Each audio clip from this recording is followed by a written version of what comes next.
आज है 15 मार्च 2026 दिन रविवार। Welcome back to Clean News MP. चलिए देखते हैं मध्य प्रदेश की 25 फटाफट बड़ी खबरों को। इससे पहले आप न्यूज को कहां से देख रहे हैं हमें कमेंट में बताना बिल्कुल ना भूलें। साथ ही हमारे फेसबुक पेज को भी फॉलो करें। फेसबुक पेज का लिंक डिस्क्रिप्शन में दिया गया है। इंदौर में आज भी मिलेगा गैस सिलेंडर, सभी एजेंसीज खुली रहेंगी, बुकिंग और डिलीवरी जारी। जिले में गैस आपूर्ति व्यवस्था को सुचारू बनाए रखने के लिए आज रविवार को भी सभी गैस एजेंसीज के कार्यालय खुले रहेंगे। गैस बुकिंग और रिफिल का कार्य सामान्य दिनों की तरह किया जाएगा। इसके साथ ही गैस प्लांट भी रविवार को क्रियाशील रहेंगे। जिला प्रशासन के द्वारा जिले में गैस आपूर्ति बनाए रखने के लिए आज रविवार को सभी गैस एजेंसी के कार्यालय खुले रहने के निर्देश दिए गए। इंदौर में गैस संकट का असर, बाजार में एकदम से बढ़ी लकड़ी, कोयले व सिगड़ी की मांग। इंदौर में अभी भी रसोई गैस की किल्लत दूर नहीं हुई। लोग खाली टंकियां लेकर इधर उधर भटक रहे हैं। जिन घरों में रसोई गैस खत्म होने की कगार पर है वे इसे किफायत से खर्च कर रहे हैं और कोयले लकड़ी के विकल्प पर जा रहे हैं। इस कारण अब परिवार सिगड़ी भी खरीद रहे हैं। अमेरिका और इजराइल व ईरान के बीच जारी जंग का असर अब इंदौर में दिखने लगा है। स्टेट बार चुनाव 2026 प्रारंभिक मतदाता सूची 16 मार्च को होगी जारी। Madhya Pradesh state bar council के चुनाव 2026 को लेकर अहम अपडेट सामने आई। परिषद द्वारा प्रारंभिक मतदाता सूची का प्रकाशन 16 मार्च को किया जाएगा। चुनाव से संबंधित अधिवक्ताओं को जरूरी जानकारी देने के लिए परिषद समय समय पर सूचनाएं, अधिसूचनाएं और दिशा निर्देश जारी कर रही है। ये सभी जानकारी परिषद की आधिकारिक वेबसाइट पर भी उपलब्ध कराई गई है। 15 साल से पुरानी बसेस पर सख्ती, हाईकोर्ट ने बस मालिकों की याचिका खारिज की। 15 साल से पुरानी बसेस को लेकर हाईकोर्ट ने बड़ा फैसला सुनाया है। कोर्ट ने स्पष्ट किया कि 15 वर्ष से अधिक पुराने वाहनों को स्टेज कैरेज परमिट नहीं दिया जाएगा। जस्टिस विजय कुमार शुक्ला और जस्टिस आलोक अवस्थी की खंडपीठ ने बस मालिकों की याचिका खारिज करते हुए कहा कि यात्रियों की सुरक्षा और सुविधा सबसे महत्वपूर्ण है। पंचायत शिक्षकों को बड़ी राहत, हाईकोर्ट ने समान वेतनमान का आदेश बरकरार रखा। पंचायत शिक्षकों के लिए बड़ी राहत भरी खबर सामने आई। इंदौर हाईकोर्ट ने राज्य सरकार की पुनर्विचार याचिका को खारिज करते हुए पंचायत शिक्षकों को सरकारी कर्मचारियों के समान वेतनमान देने के फैसले को बरकरार रखा। कोर्ट ने स्पष्ट कहा कि जब राज्य सरकार पंचायत कर्मियों को सरकारी कर्मचारियों के समान वेतन देने का निर्णय ले चुकी है तो उसके साथ भेदभाव नहीं किया जा सकता। मार्च में ही तपने लगा एमपी, बच्चों की सेहत पर खतरा, अप्रैल से स्कूल सत्र शुरू करने पर रोक लगाने की मांग। प्रदेश में मार्च की शुरुआत से ही तापमान तेजी से बढ़ने लगा और आने जाने वाले महीनों में लू का असर और तेज होने की आशंका जताई जा रही है। ऐसे में बच्चों की सुरक्षा को लेकर अब सियासी बयानबाजी भी शुरू हो गई है। कांग्रेस ने राज्य सरकार से अप्रैल से शुरू होने वाले स्कूल सत्र को फिलहाल स्थगित करने की मांग की है। पूर्व प्रदेश प्रवक्ता विवेक त्रिपाठी ने इस संबंध में स्कूल शिक्षा मंत्री, मुख्य सचिव और स्कूल शिक्षा विभाग के सचिव को पत्र लिखकर कहा कि भीषण गर्मी के बीच छोटे बच्चों को स्कूल भेजना उनके स्वास्थ्य के लिए गंभीर खतरा बन सकता है।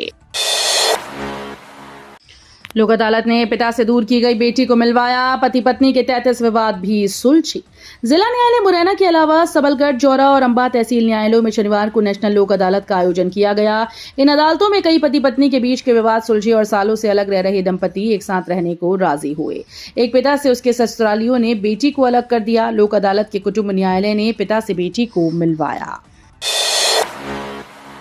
सीएम डॉक्टर यादव ने की राहुल गांधी की निंदा, कहा कांग्रेस का षड्यंत्र जनता समझती है। मध्य प्रदेश के मुख्यमंत्री डॉक्टर मोहन यादव ने कांग्रेस नेता राहुल गांधी के बयान की कठोर शब्दों में निंदा की। उन्होंने कहा कि वैश्विक स्तर पर युद्ध के हालातों के बीच राहुल गांधी को सच्चाई समझनी चाहिए। राहुल गांधी को प्रधानमंत्री नरेंद्र मोदी के खिलाफ हल्की भाषा का प्रयोग नहीं करना चाहिए। जनता सब समझ रही है। इन्हीं हरकतों की वजह से कांग्रेस सत्ता से लगातार दूर बनी हुई है। इंदौर में 2606 लोकेशन पर 10 से 185% तक बढ़ेंगी गाइडलाइन दरें। 158 नई कॉलोनीज भी होंगी शामिल। इंदौर जिले में वर्ष 2026-27 के कलेक्टर गाइडलाइन दरों को लेकर प्रक्रिया शुरू हो गई। जिला मूल्यांकन समिति की बैठक में पंजीयन विभाग ने नए वित्तीय वर्ष के लिए दरों में संशोधन का प्रस्ताव प्रस्तुत किया। संपदा 2.0 सॉफ्टवेयर के जरिए अप्रैल 2025 से जनवरी 2026 तक हुई रजिस्ट्रीज के आंकड़ों का विश्लेषण किया गया। इसमें सामने आया कि कई क्षेत्रों में जमीन मकानों के बाजार भाव मौजूदा गाइडलाइन दरों से अधिक हैं, इसलिए दरों में वृद्धि का प्रस्ताव तैयार किया गया है। IRCTC की भारत गौरव ट्रेन से करें ज्योतिर्लिंग व दक्षिण भारत की तीर्थ यात्रा, 10 जून को होगी रवाना। मध्य प्रदेश के तीर्थ यात्रियों के लिए Indian railway catering and tourism corporation के द्वारा भारत गौरव पर्यटक ट्रेन का संचालन किया जा रहा है। ये विशेष ट्रेन 10 जून को इंदौर से 2 ज्योतिर्लिंग के साथ दक्षिण दर्शन यात्रा के लिए रवाना होगी। इस यात्रा के माध्यम से श्रद्धालुओं को दक्षिण भारत के प्रमुख धार्मिक स्थलों के दर्शन कराने की व्यवस्था की गई। ये ट्रेन इंदौर से चलकर उज्जैन, शुजालपुर से हो रानी कमलापति, इटारसी, बैतूल, नागपुर स्टेशन से होकर गुजरेगी। एमपी में महंगी होगी जमीन मकान की रजिस्ट्री, मनमाने रेट बढ़ाने की तैयारी। मध्य प्रदेश में रजिस्ट्री के लिए जमीनों के रेट तय करने के लिए बनाई जा रही कलेक्टर गाइडलाइन में इस बार भी कोई तय फॉर्मूला नहीं बनाया गया। मनमाने रेट बढ़ाने की तैयारी चल रही है। इस बार 10 से 30% तक रेट बढ़ाने की तैयारी है। सरकार गाइडलाइन के साथ लागू किए जाने वाले उपबंधों में कोई भी बदलाव नहीं कर रही है। टोल वसूली पर सुप्रीम कोर्ट का बड़ा आदेश, लागत से 4 से 6 गुना वसूली पर टोल होंगे निरस्त। सुप्रीम कोर्ट ने लेबर जावरा नया गांव टोल रोड पर लागत से कई गुना वसूली संबंधी याचिका को इंदौर हाईकोर्ट के खारिज करने के आदेश को रद्द कर दिया। फिर सुनवाई कर 3 माह में निर्णय करने का आदेश दिया। सभी पक्षों को 18 मार्च को हाईकोर्ट में पेश होने के निर्देश दिए। सीजेआई जस्टिस सूर्यकांत, जस्टिस जोय माल्या की खंडपीठ ने पूर्व विधायक पारस सकलेचा की याचिका पर ये निर्देश दिए। याचिकाकर्ता ने देवास भोपाल टोल रोड को भी शामिल करने व जनवरी 2026 तक के टोल संग्रहण दुर्घटना के आंकड़े अतिरिक्त दस्तावेज पेश करने की अनुमति का अनुरोध किया। एमपी के शहर को मिलेंगी 363 करोड़ की सौगात, सीएम करेंगे लोकार्पण, भूमि पूजन। मध्य प्रदेश के मुख्यमंत्री डॉक्टर मोहन यादव आज 15 मार्च को बुरहानपुर जिले के नेपानगर में विभिन्न विकास कार्यों की सौगात देंगे। सीएम डॉक्टर मोहन यादव 362 करोड़ 82 लाख रुपए के 127 विकास कार्यों का लोकार्पण, भूमि पूजन करेंगे। मुख्यमंत्री डॉक्टर मोहन यादव के दौरे को लेकर तैयारियां तेज हो गई हैं। उनके आगमन से पहले एसडीएम समेत अन्य पुलिस अधिकारियों ने निरीक्षण किया। बरकतउल्ला विश्वविद्यालय बीयू में 16 मार्च से भरे जाएंगे वार्षिक परीक्षा के फॉर्म।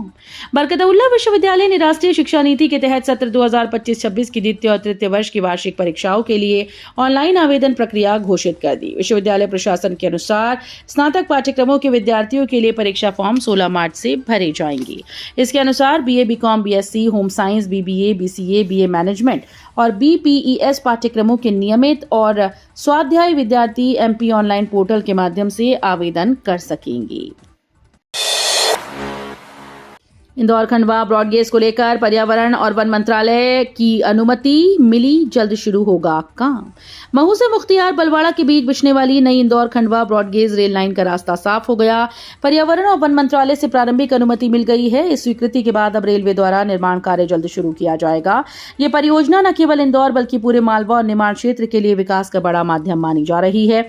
परियोजना के लिए 10 मार्च 2026 से 9 जून 2026 तक काम शुरू करने की अस्थायी अनुमति दी गई। एमपी के सबसे बड़े सरकारी अस्पताल में फायरिंग, बदमाशों के बीच हुआ गैंगवार। मध्य प्रदेश की राजधानी भोपाल में स्थित प्रदेश के सबसे बड़े सरकारी हमीदिया अस्पताल में गोलीबारी की खबर सामने आई। यहां बदमाशों के द्वारा चलाई गोली इमरजेंसी गेट पर लगी। घटना के बाद अस्पताल परिसर में हड़कंप मच गया। बताया जा रहा है कि पुरानी रंजिश के चलते ये गोलीकांड किया गया। ये भी जानकारी सामने आई कि पहले बदमाशों ने शहर के एक पुराने बदमाश लल्लू रईस के घर में घुसकर 8 से 9 राउंड फायर किए। जबलपुर का रेडीमेड गारमेंट्स उद्योग देश के टॉप 10 में, स्टॉक क्लियरेंस सेल की धूम। केंद्र सरकार ने जबलपुर में कई साल पहले 42 करोड़ रुपए की लागत से रेडीमेड गारमेंट्स क्लस्टर बनाया था। आज इस क्लस्टर की वजह से जबलपुर में लगभग 20,000 लोगों को रोजगार मिलता है। जबलपुर में बनाए गए कपड़े पूरे देश में भेजे जाते हैं। जबलपुर के गोहलपुर में स्थापित क्लस्टर में छोटी बड़ी 200 यूनिट हैं जो रेडीमेड गारमेंट्स बनाती हैं। रेडीमेड गारमेंट क्लस्टर में ज्यादातर सामान होलसेल व्यापारियों के लिए तैयार किया जाता है, जो काफी कम कीमत में होलसेल व्यापारियों को उपलब्ध करवाया जाता है। मध्य प्रदेश की इकलौती रिफाइनरी में युद्ध का असर जीरो, पर्याप्त मात्रा में स्टॉक होने का दावा। अमेरिका, इजरायल और ईरान के बीच युद्ध से बने हालातों के कारण देश में पेट्रोलियम पदार्थों को लेकर तरह तरह की बातें सामने आ रही हैं। पेट्रोल डीजल को लेकर किसी तरह की किल्लत देखने को नहीं मिल रही, लेकिन रसोई गैस को लेकर हाहाकार मचा हुआ है। ऐसे में मध्य प्रदेश की इकलौती रिफाइनरी के संचालन को लेकर सवाल खड़े हो रहे हैं, लेकिन बीना रिफाइनरी प्रबंधन का कहना है कि अभी हमारे यहाँ पर्याप्त मात्रा में स्टॉक उपलब्ध है और कच्चे तेल के रिफाइन होने का काम पहले की तरह ही चल रहा है। टीटी और ई अटेंडेंस पर शिक्षकों में टकराव। 29 मार्च को भोपाल में टीचर्स का हल्ला बोल। मध्य प्रदेश में शिक्षक पात्रता परीक्षा यानी टीटी को लेकर शिक्षकों का असंतोष अब आंदोलन का रूप लेने जा रहा है। शासकीय शिक्षक संगठन के आह्वान पर प्रदेश भर के शिक्षक संघों और संगठनों को एक मंच पर लाने की तैयारी शुरू हो गई। राजधानी भोपाल में 29 मार्च को सभी शिक्षक संगठनों की संयुक्त बैठक आयोजित की जा रही है, जिसमें लंबित मांगों और टीटी की अनिवार्यता के विरोध को लेकर शिक्षक संयुक्त मोर्चा के बैनर तले आंदोलन की रणनीति तय की जाएगी। एमपी में 23 मार्च तक आएगा रिजल्ट। 1 अप्रैल से खुलेंगे स्कूल। ड्रॉप आउट रोकने घर घर पहुंचेंगे शिक्षक। मध्य प्रदेश में नए शैक्षणिक सत्र 2026-27 की तैयारियां तेज हो गई। लोक शिक्षण संचालनालय से मिली जानकारी के अनुसार 8वीं, 9वीं और 11वीं कक्षा के परीक्षा परिणाम 23 मार्च तक घोषित कर दिए जाएंगे। इसके बाद 24 से 31 मार्च तक विद्यार्थियों को अगली कक्षा में प्रवेश दिया जाएगा। वहीं 1 अप्रैल से प्रदेश भर के सरकारी स्कूल में नई कक्षाएं शुरू होंगी और प्रवेशोत्सव के साथ विशेष नामांकन अभियान भी चलाया जाएगा।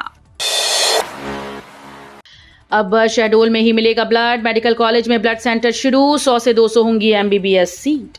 शहडोल मेडिकल कॉलेज के लिए दिन बहुत बड़ा रहा। लंबे अरसे से जिसका इंतजार था, आखिर वो पूरा हुआ। प्रदेश के उप मुख्यमंत्री राजेंद्र शुक्ल ने शहडोल जिले में ब्लड सेंटर का फीता काटकर शुभारंभ किया, क्योंकि मेडिकल कॉलेज में इसकी बहुत ज्यादा जरूरत थी। अब जरूरतमंदों को कहीं और जाने की जरूरत नहीं पड़ेगी, मेडिकल कॉलेज में ही ब्लड मिल जाएगा। एमपी में खेती हुई हाईटेक। एआई, सैटेलाइट और ड्रोन से होगी फसलों की निगरानी। किसानों को मिलेगा सटीक फायदा। मध्य प्रदेश में कृषि क्षेत्र को आधुनिक तकनीक से जोड़कर फसल प्रबंधन को अधिक सटीक और पारदर्शी बनाया जा रहा है। मुख्यमंत्री मोहन यादव ने कहा कि राज्य सरकार की सहारा और उन्नति एग्री जीआईएस प्रणाली के माध्यम से उपग्रह चित्रों, ड्रोन सर्वेक्षण और खेतों की वास्तविक तस्वीरों का आर्टिफिशियल इंटेलिजेंस और मशीन लर्निंग तकनीक से विश्लेषण किया जा रहा है। इससे फसल निगरानी और उत्पादन आकलन को वैज्ञानिक आधार मिल रहा है। एमपी में सरकारी नौकरी का मौका। डेटा एंट्री ऑपरेटर के 770 पदों पर निकली बम्पर भर्ती। मध्य प्रदेश में सरकारी नौकरी की तलाश कर रहे युवाओं के लिए अच्छी खबर है। Madhya Pradesh land records management society ने डेटा एंट्री ऑपरेटर के 770 रिक्त पदों को भरने के लिए आवेदन आमंत्रित किए। योग्य उम्मीदवार आधिकारिक पोर्टल के माध्यम से अपनी दावेदारी पेश कर सकते हैं। भर्ती प्रक्रिया शुरू हो चुकी है और आवेदन करने की अंतिम तिथि 3 अप्रैल 2026 तय की गई। आलोकनगर और राजेश भट्ट बनेंगे सूचना आयुक्त। राज्य सरकार ने नामों को दी मंजूरी। मध्य प्रदेश सरकार राज्य सूचना आयोग में 2 नई सूचना आयुक्त नियुक्त करने जा रही है। सरकार ने पूर्व रजिस्ट्रार आलोक नागर और आकाशवाणी के पूर्व कार्यक्रम प्रभारी राजेश भट्ट को सूचना आयुक्त बनाने का निर्णय लिया। इन दोनों नामों को राज्यपाल की मंजूरी भी मिल गई। सूत्रों के अनुसार इन नियुक्तियों का फैसला मुख्यमंत्री डॉक्टर मोहन यादव और नेता प्रतिपक्ष उमंग सिंघार के बीच हुई बैठक में लिया गया। जल संरक्षण के लिए फिर शुरू होगा जल गंगा संवर्धन अभियान। मध्य प्रदेश के मुख्यमंत्री डॉक्टर मोहन यादव ने कहा कि वर्ष 2024 से शुरू किए गए जल गंगा संवर्धन अभियान के माध्यम से प्रदेश में जल संरक्षण के क्षेत्र में उल्लेखनीय काम हुआ। उन्होंने बताया कि इस अभियान के तहत अब तक 2.79 लाख से अधिक कुओं, बावड़ियों, तालाबों, चेकडैम सहित विभिन्न जल संरचनाओं के संरक्षण और संवर्धन का कार्य किया गया है। तो ये थी आज की 25 फटाफट बड़ी खबरें। अगर आपको न्यूज पसंद आई हो तो वीडियो को लाइक और शेयर जरूर करें। धन्यवाद।